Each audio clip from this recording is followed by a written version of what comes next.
Hello, everybody. Good afternoon, good evening, wherever you are in the world. I am here live and I'm going to be talking again with a friend. She was here with me last week with Camilla from Diary of a Churchsista, and we're having trauma recovery conversations. So I'm just waiting for Camilla to come up in my live so that I can add her. And so today we are talking about a really important subject, and they're all going to be important subjects. And I think I say that every time I'm doing a live or if I'm doing a video. This is a really important conversation, I often like to say. But today we're really talking about something. We're talking about boundaries and boundaries in friendships and how to navigate friendships with people who haven't done their journey, but we have. You have done your journey of healing. How do you do friendships with those people who... Here's Camilla now. Can you request to join, Camilla, so I can add you? So how do we navigate those spaces when people haven't done their work and we're learning more about ourselves and we are ready to put boundaries in place? We are wanting to put boundaries in place. We are implementing boundaries. We're learning about it. We're understanding our value. We're understanding our worth. We're understanding that pain is no longer dictating who we are and how we show up in the world. And we want to show up as the new us. But sometimes the people in our lives, people take long to change. And sometimes people don't even want to acknowledge your change. So what do you do then? I only want healed friends is the title of today. Camilla, can you add request to join the live and I can add you? So the title is I Only Want Healed Friends. Is that mean? Is that even Christ-like? We work from a Christian perspective here at Wounds to Scars. Is that even Christ-like that I only want healed friends? When I know people who are starting to date or going to date, I always say, have they had therapy? It's a question I ask now because it's so important. Because it means that if somebody's not doing their own work, it means that you're moving on and they're not. And so how is a relationship going to function when one person is growing and the others aren't growing? I only want healed friends. So I wrote this blog post weeks ago that I haven't posted yet, but I decided that we'd have the conversation today.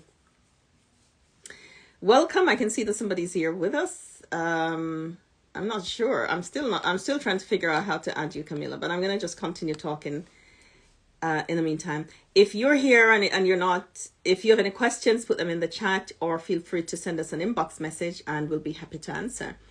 Camilla and I are going to be here, or myself on my own or with somebody else is going to be here on a Tuesday. It's not Thursday today, it is Tuesday. On a Tuesday like this, we're going to have trauma recovery conversations. So today is really about boundaries, isn't it? It's like, I only want healed friends. And is it okay for me to put that kind of boundary around myself? And if she's requesting now. Okay.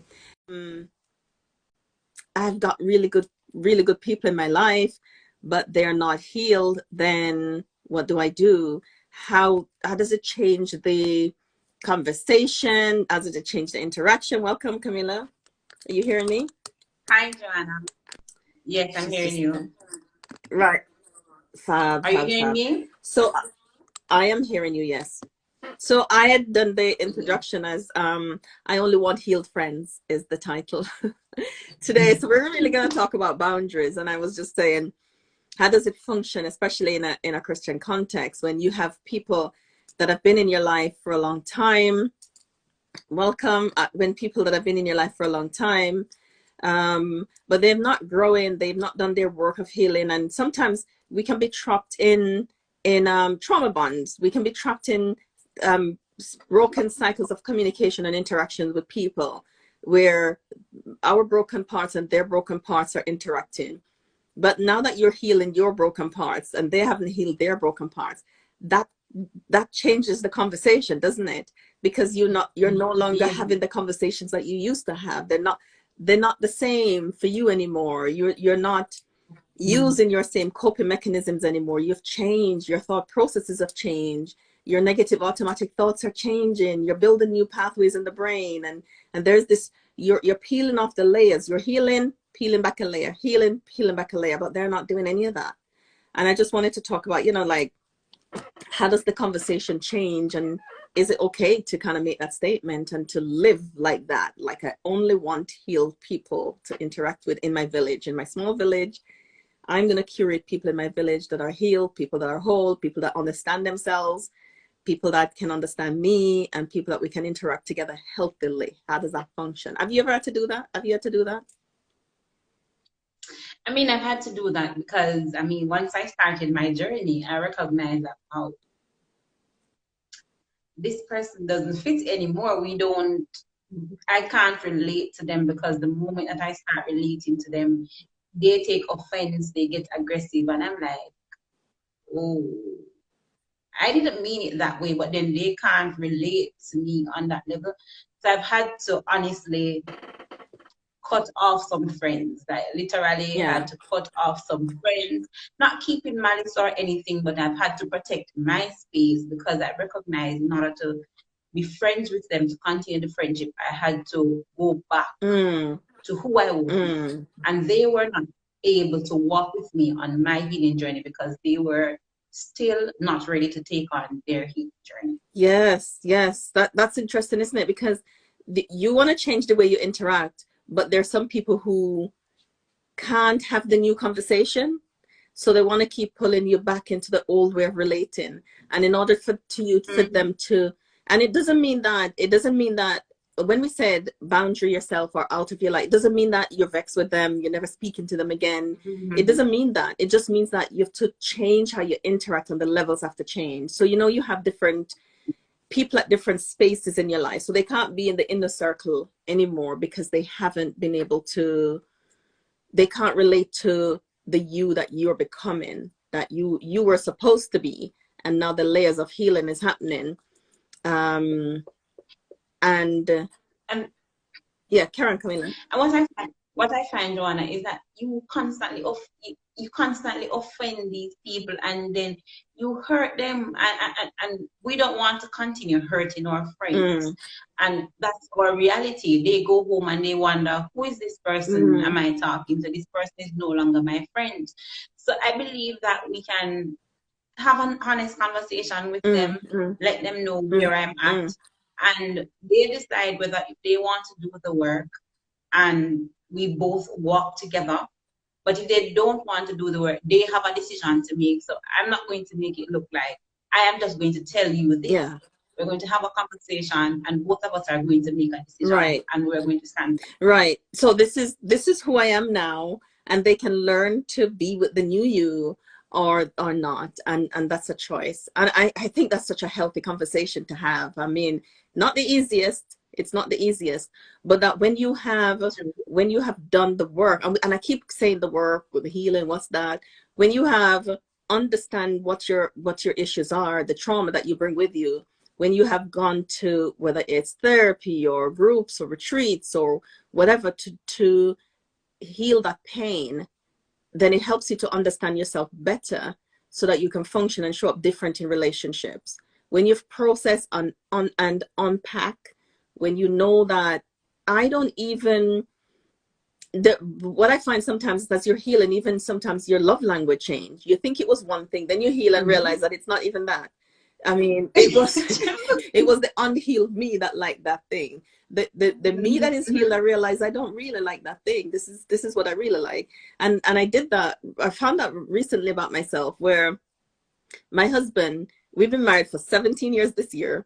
And it's amazing. But I used to say, I love flowers, right? And I used to say, honey, you don't need to get me flowers. I can get myself flowers. He gets me anyway, but I used to say, you know what? I like to get it when I go shopping on the weekend. I like to get myself flowers because I like to have flowers at home. But then I realized that as layers are peeling, I'm like, hang on, I like gifts. Because I didn't think it was okay. And that's also the cultural context that I grew up in. Where you're supposed to have your own thing, you're supposed to not ask, all of those kind of things, all of those messages that we're given, that I realized that I took those messages with me. And I'm like, I'm not like, hon, I like flowers and I like these kind and buy them regularly.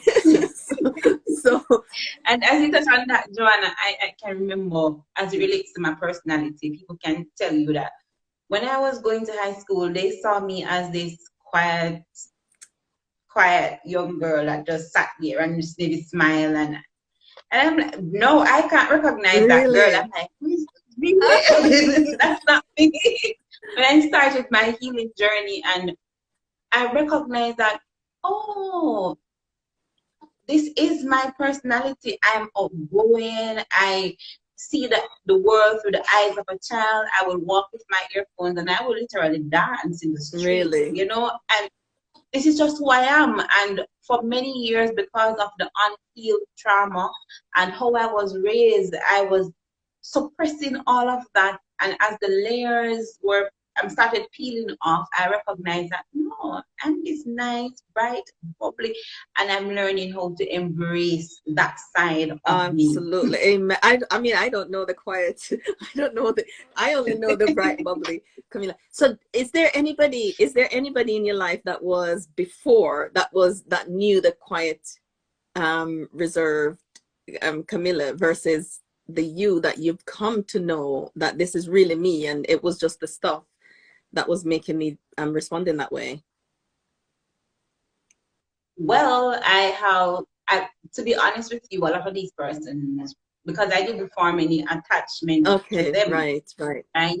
Um, we're friends on Facebook, I can tell you that much. But in terms of having a close relationship, we don't have that. Right.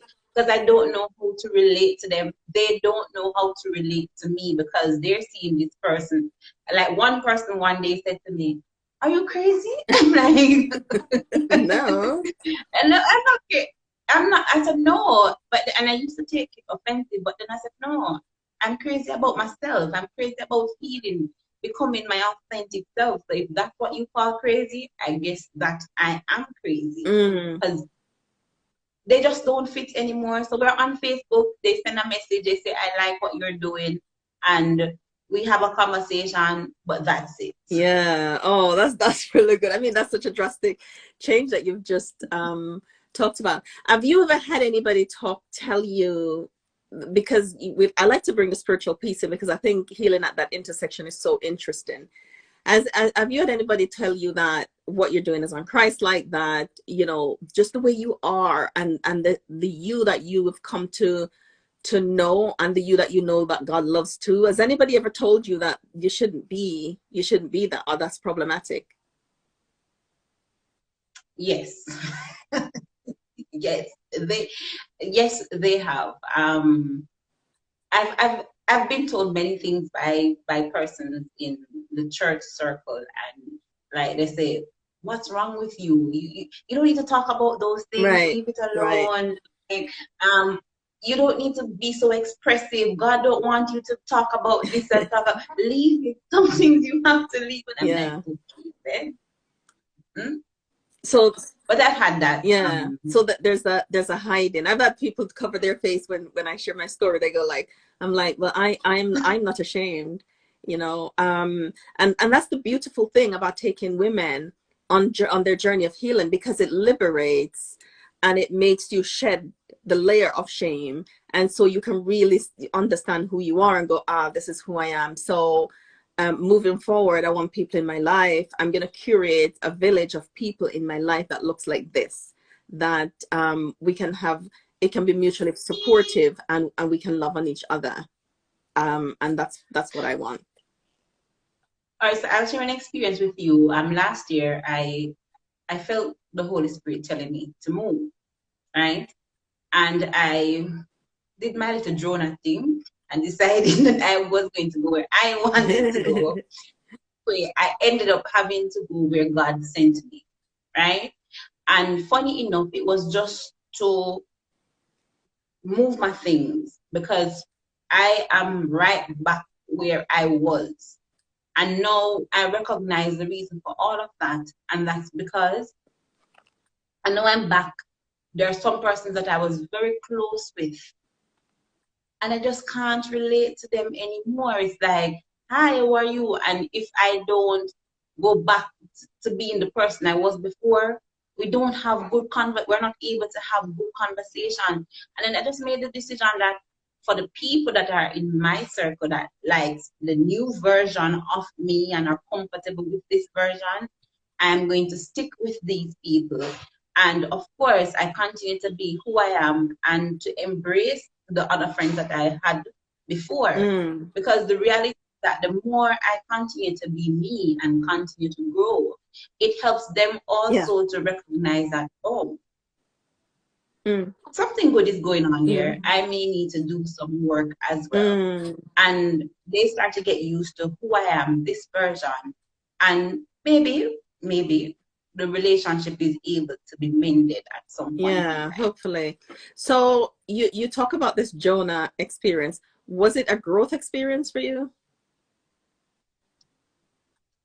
Yes, it was a growth experience indeed. Because they talk about God just opening up who you really are, because all this time, maybe, when you're on your healing journey and you're getting to know who you are, it's sort of confusing. And you choose a character. You choose, this is me, right? But as you get deeper, you go deeper and deeper with the Lord and with your therapist, you recognize that, oh, this is not just who I am. When I go deeper, I'm growing. I'm finding out what, and trust me, it has been a growing experience. I found out the things that I was selling myself short for, and I recognized that, wow, yeah, this is, I no longer compare myself to others thinking that, because I had this problem where I would say, oh, but you're not doing this, you're not doing that. And it was that I'm okay because I'm not doing that. And one day, Joanna, getting into Jamaican vernacular, the Lord draped me up. Sit down. Sit down. This is you. Start looking into the mirror. Look at Jesus. And then you will see you. And I recognize that I'm even worse than that person. What you're doing is sufficient. And I started to grow. Yeah. Healing is work, isn't it? It's not easy. It's painful work, but it's worth the work, right? It's worth the work. It's worth the work. Thank you for coming and talking to us again, Camilla. And follow Camilla on Diary for Churchsista with her vlogs that she does there. I just did a reel, Camilla, and maybe you've attended some of our stuff and you can speak to this, where the venue that we had for our spring retreat canceled. Well, they wanted to change our dates, and the dates that they were offering was not convenient. It's not enough time for me to find a new venue and all the work that goes into that. So I have decided to move it online. And sometimes, people might wonder, can I do work online? Like online meaning video. Will I get to do much work? So you were at our autumn retreat last year online? And yes, something else, and I don't remember what. But what would you say to somebody who's considering, would online be as beneficial to me as an in-person event when I want to process and unpack stuff? Yes, it would be beneficial to go online, because what I find with online, it gives you that sense of privacy in your own home, in your comfort zone. I mean, when you're in person, everybody's seeing all the tears that's going on. You can turn off your camera and you can do the crying and do the work that is there for you to do. If you need to rest a while, you can just rest a while. It is beneficial in so many ways. You get to interact with more person than you would have interacted with if you were actually there. You get the tools, not just to have them, because oftentimes we have the booklet, we have papers, and they get messed up. But when they're sent virtually, we have them in our virtual space that we can go back and look at. And of course, we get to form bonds with people that we would have maybe never had the chance to connect with if we were in person. Yeah. So I believe that going to retreats online, most of my counseling, I have done it online and I've benefited from it immensely. So whether it's the retreat was a wonderful experience, I tell you. So I don't see the difference. The only difference is that you'll have, I'm a hugger and you'll have the people in person. You could yeah. There's always that. But it gives you that you're in your comfort zone, your private space, so that you're no more comfortable with your mindset to be able to work through whatever issues that you need to work through. So whether it is virtually or in person, it's good to do the work. I love that you said that. Whether it's virtual or in person, it's just good to do the work. Just do the work. Don't allow anything to stand in your way of doing that work. And that's why I pivoted and didn't cancel, because I'm like, there are people that needs it. I'm going to continue with it online for those who want to attend. And like when we did one of our groups recently, we had somebody from Jamaica, yourself, then we had somebody from Malawi, and then there were people from different parts of the UK. And that was so amazing to me that we could have people, you know, this international space where people can come and people can work together and people can heal together and hold each other despite the fact that we're not seeing each other in person. And we will get to do the in-person retreat in November, but that's in the UK. Not everybody can travel here. So if you're listening and you want to join us, the link is going to be in my bio for Instagram, and wherever else this is shared, it will be in the description. So please, let's come together the first weekend in June and let's do the work. Let's do the work. All right. So thank you for Camilla. I'm absolutely loving this conversation. I'm going to talk next time about how do we construct this new life? How do we build this new life? Because this time we're talking about friendships and how they might change. Our circle might change. People might have to learn how to communicate with the new you, and how some people might find that challenging. Some people, and it will be challenging. No joke about that. It will be challenging, but healing is challenging. But for the people who are committed, they will accept the challenge of learning how to communicate and how to be with the new you. And it makes relationships so much richer, so much fuller, so much more fulfilling for you and for those people. And I'm thinking, why do it if it's not going to be fulfilling? Like, why have people in your life that you are spending time with and you're expending energy with if it's not going to be mutually fulfilling? We can learn how to have those kind of conversations, those kinds of relationships, where we can leave it not feeling depleted and drained, but we can leave it feeling full. And that's the aim. That's the aim. So thank you so much again, Camilla. And we'll see you next time. Thank you, everyone, for joining us. All right. And thank you so much, Joanna, for inviting me. Bye, everyone. Bye.